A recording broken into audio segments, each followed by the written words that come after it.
গল্পকথার আসরে আপনাদের সকলকেই স্বাগত। আজ আপনাদের শোনাবো একটি ভূতের গল্প।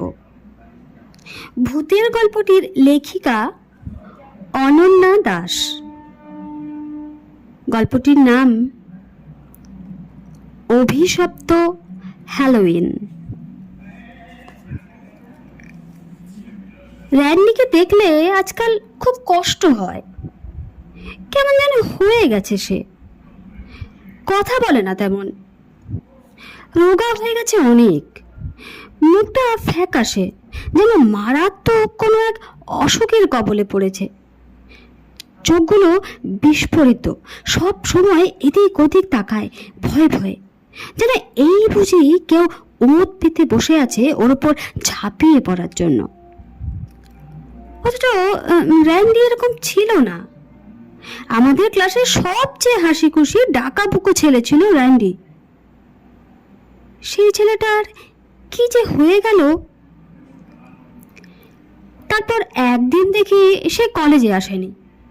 তখন ওর কি হয়েছে জানার জন্য আমি আর পল কলেজের পর বিকেলে ওর বাড়িতে গিয়ে হাজির হলাম।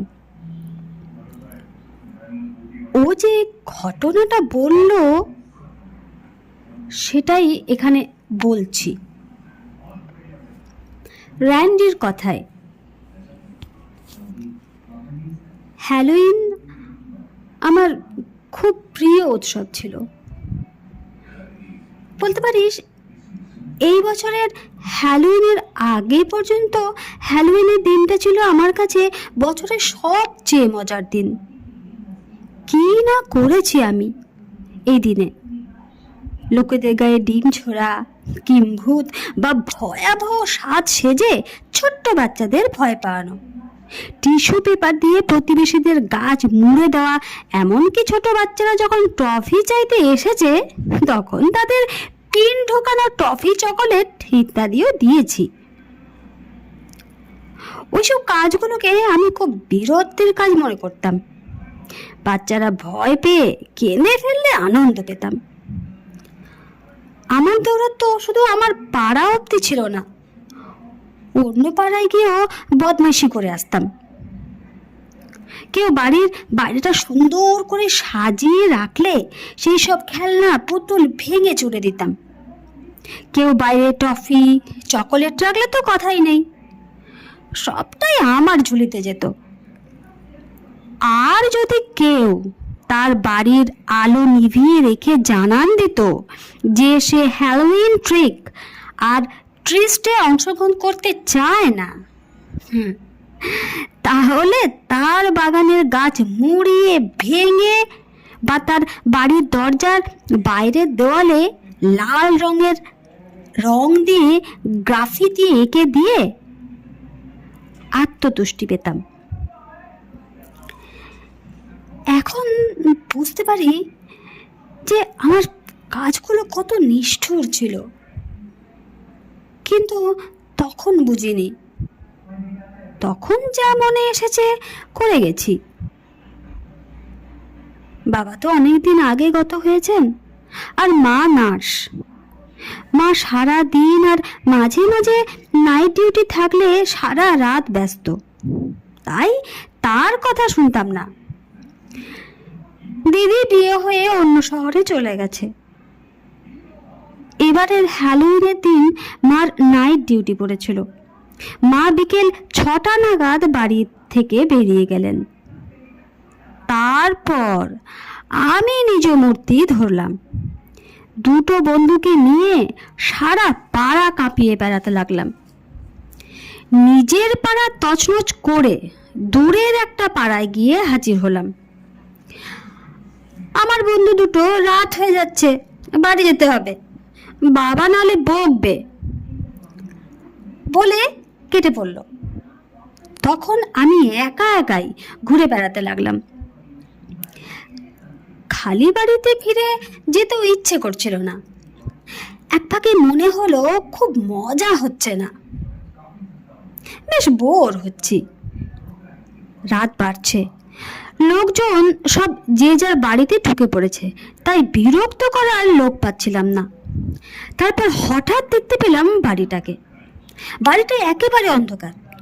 বাইরে কোনো রকম সাজসজ্জাও নেই, বাইরে ভিতরে কোথাও কোনো আলো জ্বলছে না। ব্যাস, আমি আমার খেলা শুরু করে দিলাম। প্রথমে টিস্যু পেপার দিয়ে বাগানের বড় গাছগুলোকে মুড়ে ফেললাম। রাস্তার আলোতে দেখলাম দরজার নেম প্লেটে লেখা আছে লিসা হফম্যান। তাই দেখে দরজার জানলায় লিখে দিলাম ডাই লিচা উইচ, অর্থাৎ লিসা ডাইনি বুড়ি মর। আরো অনেক বাজে বাজে কথা লাল রং দিয়ে চারিদিকে লিখে দিলাম। সেগুলো এতই খারাপ যে আমার মুখে বলতে এখন লজ্জা করছে। তখন বাইরে অন্ধকার, কিন্তু তাও কেউ একজন মনে হয় আমাকে ওইসব করতে দেখে ফেলেছিল। আমি তাকে তেড়ে গেলাম, কিন্তু তার আগেই সে তার সেলফোনে আমার একটা ছবি তুলে ফেলেছিল। তবে আমার তখন এতটাই দম্ভ যে আমি সেই সব নিয়ে পরোয়া করিনি। লিসা হফম্যানের বাড়িটাকে একরকম নষ্ট করে মনের আনন্দে আমি বাড়ি ফিরে গেলাম। তারপর আমি তো ওই ঘটনাটাকে প্রায় ভুলেই গিয়েছিলাম। হ্যালোউইনের পরের সপ্তাহে মার আবার নাইট ডিউটি। আমি বাড়িতে একা। এমন সময় দরজায় বেল বাজলো। আমি কি একটা করছিলাম, উঠে গিয়ে ম্যাজিক আই দিয়ে দেখলাম একজন বয়স্ক মহিলা দাঁড়িয়ে রয়েছেন বাইরে। আগে আমার দিদা থাকতেন আমাদের সঙ্গে, বছর 3 হলো উনি মারা গেছেন। তাও ওর বন্ধুরা মাঝে মাঝে চলে আসেন মার সঙ্গে দেখা করতে। তারা সব সেকেলে মানুষ, ফোন টোন করে আসে না। সেই রকমই কেউ হবে মনে করে আমি দরজাটা খুলে দিলাম। মহিলা আমাকে বললেন, ভিতরে আসতে পারি? আমি কিছু বলার আগেই গট গট করে বুড়ি ভিতরে ঢুকে পড়লেন। আমি বিরক্ত হয়ে বললাম, কে আপনি? কি চান? দিদা মারা গেছেন 3 বছর হলো, মা বাড়ি নেই, আর দিদির বিয়ে হয়ে গেছে। আপনি না হয় পরে আসবেন। মহিলা এবার আমার দিকে মুখ ঘোরালেন। যে মুখটাকে আমার কয়েক মিনিট আগে সহজ সরল মনে হয়েছিল, সেটা এখন অন্যরকম লাগছিল। চোখগুলো যেন কেমন জ্বলন্ত। উনি চিবিয়ে চিবিয়ে বললেন, আমার নাম লিসা হফম্যান। কিছু মনে পড়ছে? আমি তো ততদিনে ভুলে গেছি ওই নামটা। তাই বললাম, লিসা হফম্যান? কে আপনি? তিনি আমার প্রশ্নের উত্তর না দিয়ে বললেন, তোমার তো হ্যালোউইন খুব ভালো লাগে, তাই না? এটা কি জানো? হ্যালোউইন সামহাইনের সময়টায় হয়। সেই সময়টার একটা বিশেষত্ব আছে, সেটা জানো কি? বুড়ি জ্ঞান দিচ্ছে মনে করে আমি কিছুটা বিরক্ত হয়ে বললাম, কি? এই জগৎ আর ওই জগতের মধ্যে একটা পর্দা আছে। সেই পর্দাটা অসম্ভব রকম পাতলা হয়ে যায় এই সময়টায়। সেই জন্যই চাইলে ওই জগতের আত্মারা এই সময়টায় অতি সহজে আমাদের জগতে চলে আসে। সেই জন্যই লোকজন ওদের তুষ্ট রাখার চেষ্টা করতো বা করে। কিন্তু কিছু লোক দেখেছি সেরকমটা চায় না, শয়তানের সঙ্গে ভাব করতে চায়। তা আমার তাতে আপত্তি নেই, আমি শুধু একটু সাহায্য করে দেব মাত্র।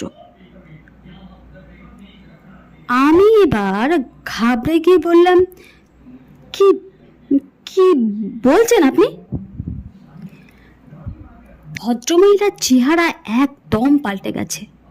একটা হাড় কাঁপানি হাসি এসে বললেন, হা হা হা হা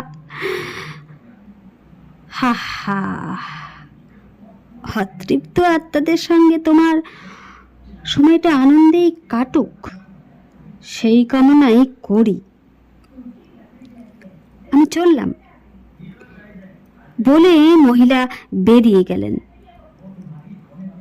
আমি আমি দরজা বন্ধ করে জানলা দিয়ে বাইরে তাকিয়ে আর ওকে দেখতে পেলাম না।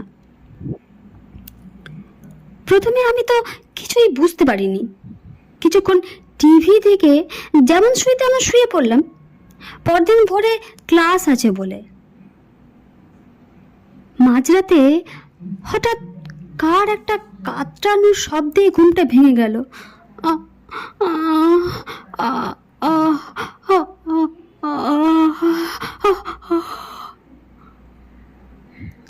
প্রচণ্ড ভয় পেয়ে গেলাম। ঘরে কে? আলো জ্বালানোর মতো সাহস ছিল না তখন।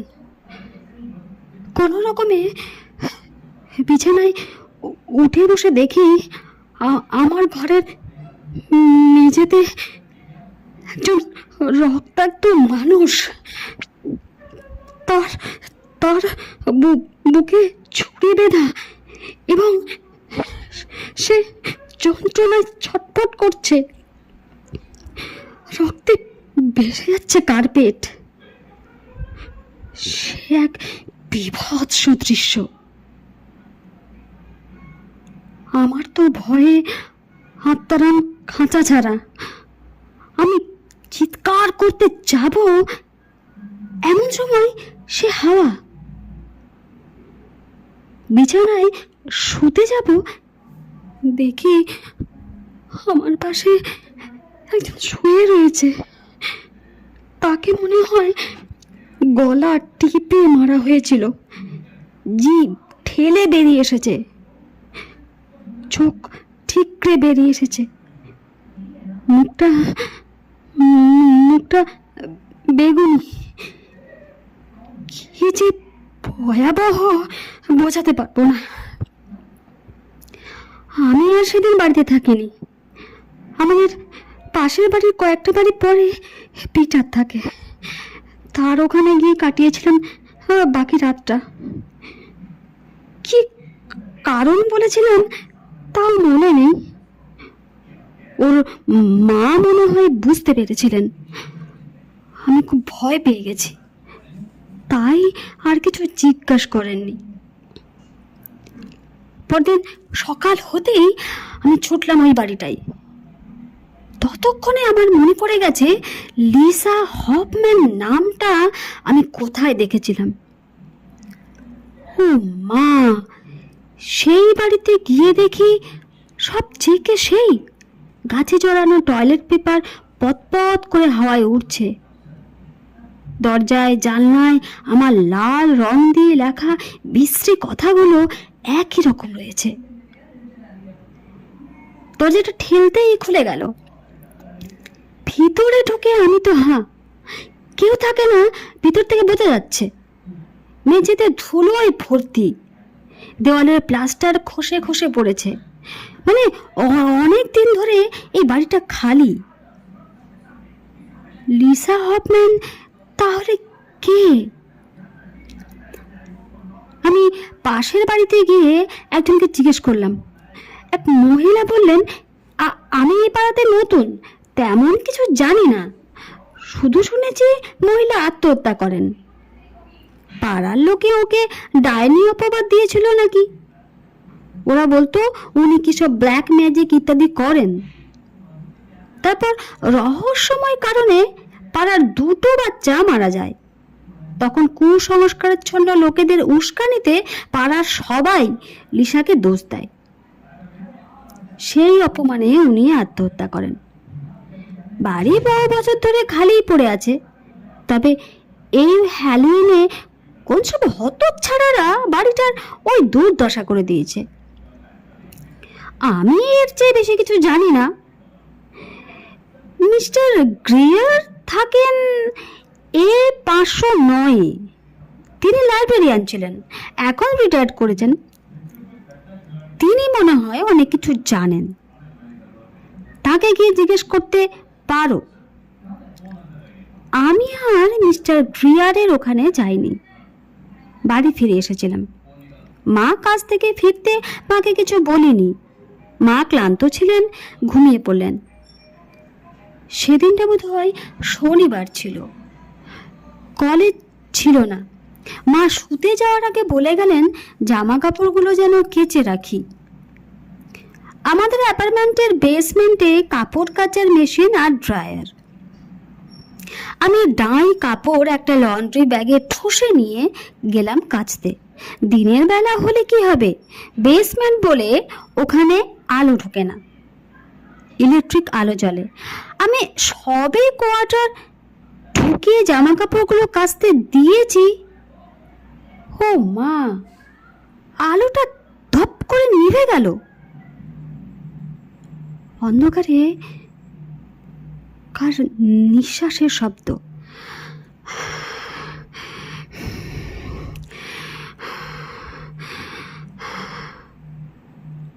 আমি ভয়ে কাটা হয়ে গেলাম।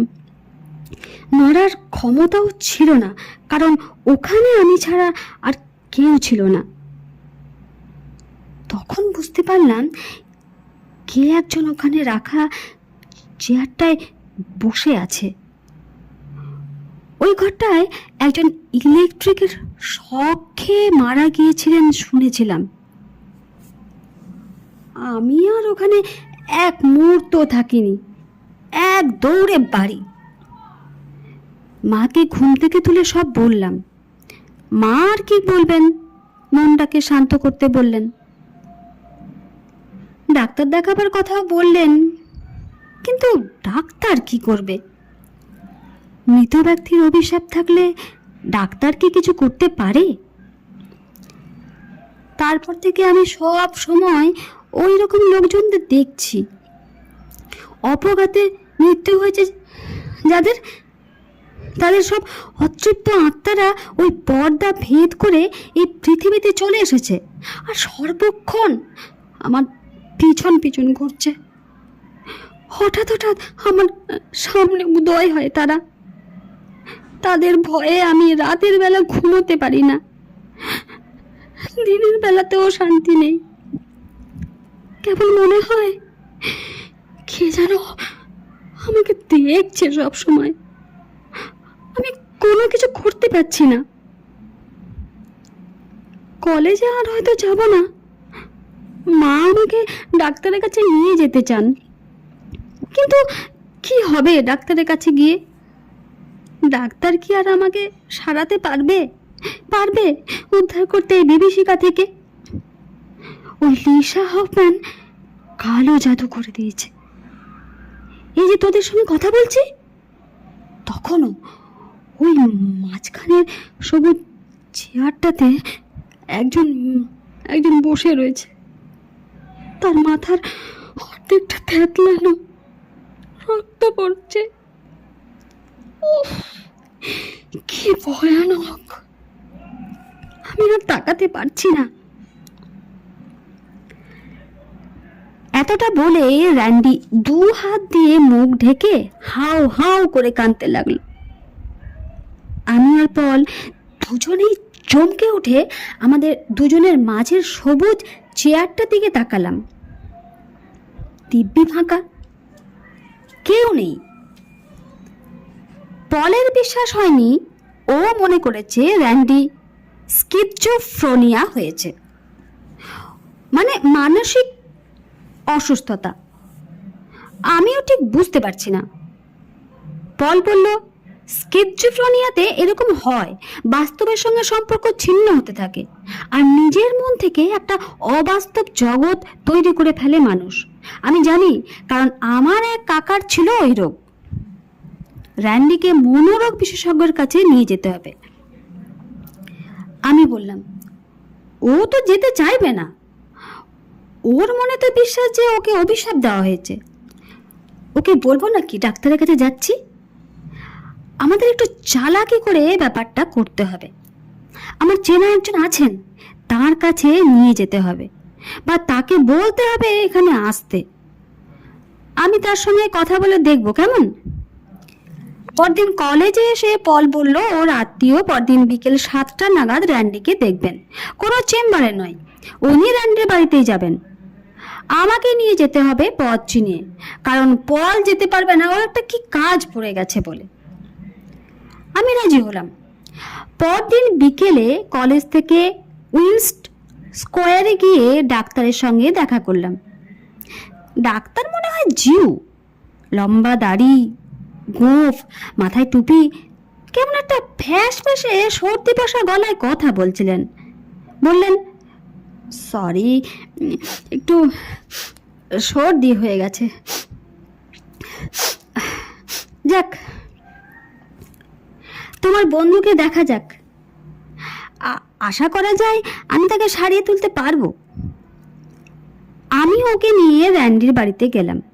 ওর মা ডিউটিতে বেরিয়ে গেছেন জানি। র্যান্ডি দরজা খুলে দিয়ে বলল, পল এলো না। ইনি কে? ডাক্তার বললেন, আমি পলের কাজিন, আমার নাম ইলাই। পল আমাকে তোমার অদ্ভুত অভিজ্ঞতার কথা বলেছিল, সেটা শুনে আমি তোমার সঙ্গে দেখা করতে ইচ্ছুক হয়ে পড়ি। আমি আসলে একটা বই লিখছি, তাতে তোমার অভিজ্ঞতাটা খুব কাজে লাগবে।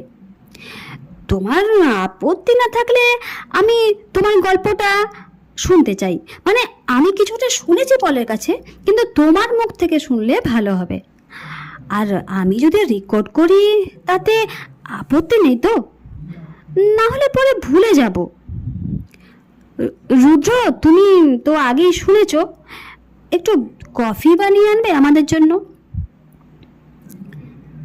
র্যান্ডি সেদিনের বলা গল্পটা আবার বলতে লাগলো।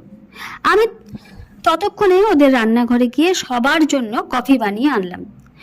হঠাৎ লক্ষ্য করলাম র্যান্ডির অজান্তে তার কফিতে কি একটা মিশিয়ে দিলেন ডাক্তার। র্যান্ডি কফি খেয়ে ঘুমিয়ে পড়ল।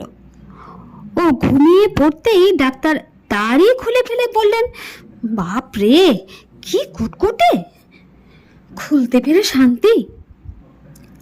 আমি হাঁ করে তাকিয়ে দেখলাম, আসলে ডাক্তার কেউ নয়, পল নিজেই। আমি আশ্চর্য হয়ে পড়লাম, কিন্তু তুই তুই কি খাওয়ালি ওকে? আরে মাইন্ড একটা ঘুমের ওষুধ, তাতে ওর ঘুম হবে। কতদিন ভালো করে ঘুমোয়নি বেচারে, এরকম কয়েকদিন করলেই ও সেরে উঠবে। আমি সাইকোলজি পড়ছি না, এইসব নিয়ে আমার অগাধ জ্ঞান। স্কিজোফ্রেনিয়া নিয়ে প্রচুর পড়াশোনা করেছি আমি, আমার স্যারের সঙ্গে আলোচনা করেছি, ওর জন্যই ব্যাপারটা টেপ করলাম। উনি বলেছেন এটা ভালো কেস স্টাডি হবে, আমার থিসিসে কাজে লাগবে। তোর ভয় নেই, র্যান্ডির কিছু হবে না। ওকে এইভাবে বোকা না বানালে ও কোনো দিন ঘুমের ওষুধ খেতে রাজি হতো না। ওইসব অতৃপ্ত আত্মাটাত্মা ওর মনের ভুল, ওর ওই রোগ আমি সারিয়ে তুলব। পরদিন বিকেলে একই ঘটনার পুনরাবৃত্তি হলো। আগের দিন রাতে ঘুমিয়ে র্যান্ডিকে সত্যিই অনেকটা ভালো দেখাচ্ছিল। দাড়ি গোপ লাগানো পল আবার র্যান্ডির সঙ্গে গল্প জুড়ে দিল, কি দেখে ইত্যাদি নিয়ে। আমি আগের দিনের মতোই রান্নাঘরে গিয়ে সবার জন্য কফি বানালাম। আবার কফিতে ঘুমের ওষুধ মিশিয়ে দিল পল। র্যান্ডি ঘুমিয়ে পড়তে আমি কফির কাপগুলো রান্নাঘরে নিয়ে ধুয়ে রেখে বাইরে ঘরে ফিরে এসে পলকে বললাম, চল ঘরে ফিরে যেতে হবে, কালকে একটা অ্যাসাইনমেন্ট জমা দিতে হবে আমাকে, সেটা শেষ করতে হবে। পল আমার কথার উত্তর দিল না। আমি দেখলাম ওর বিস্ফোরিত চোখে আমার পিছনে কি একটা দেখছে। পল, চল, বাড়ি যাবি না? রাত তো হলো, কাল আবার কলেজ আছে। পল কিছু বলছে না দেখে আমি ওর কাছে গিয়ে ওর হাতটা ধরে ঝাঁকালাম। তারপর খেয়াল হলো পলের মুখ সাদা হয়ে গেছে, মুখ দিয়ে কোনো কথা বেরোচ্ছে না। কাঁপা গলায় সে কোনো রকমই বলল, ও ওই ওই ওই সবুজ চেয়ারটাতে একজন বসে রয়েছে রে। তার মাথার অর্ধেকটা থ্যাঁতলানো, রক্ত পড়ছে, ব্রেনের সব কিছু বাইরে বেরিয়ে আসছে। উফ বাবা গো, কি ভয়ানক! ঠিক ঠিক যেমনটা র্যান্ডি বলেছিল। তুই তুই দেখতে পাচ্ছিস রুদ্র? সবুজ চেয়ারে বসা লোকটাকে দেখতে পাচ্ছিস তুই? আমি সাংঘাতিক ভয় পেয়ে পিছন ফিরে তাকালাম। না, সবুজ চেয়ারটা আজও খালি, কেউ বসে নেই তাতে। নমস্কার।